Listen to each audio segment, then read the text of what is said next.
Mangri I, sindaco di Piacenza d'Adige. Ci troviamo sulla Fratta intanto, località Vagli Moncenighe, frazione di Piacenza d'Adige. Siamo qui davanti a un'opera compiuta, finita nel 2018, dicembre 2018, del famoso ponte Bailey.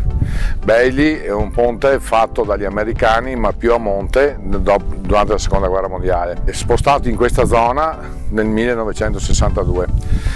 Ora è inserito in un paesaggio meraviglioso di località Vagli Piacenza d'Adige come struttura. Sono stato inserito con un progetto del GAL con la VEPA per un contributo europeo per rimettere un po' in sesto questo ponte. È inserito questo ponte sul famoso pista dell'anello di Città Murate, un percorso che va da Montagnana a est e passa per tanti comuni qua limitrofi al comune di Piacenza d'Adige. Un progetto che è molto collegato al turismo, credo, anche perché dopo alla fine il percorso dell'anello di Città Murate è un percorso meraviglioso.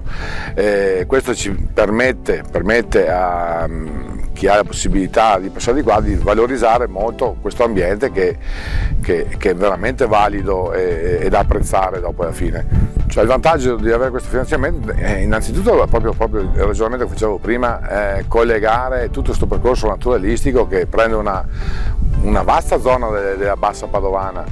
E con quest'opera si va proprio a valorizzare, secondo me, quel progetto iniziale dell'anello di Città Murate.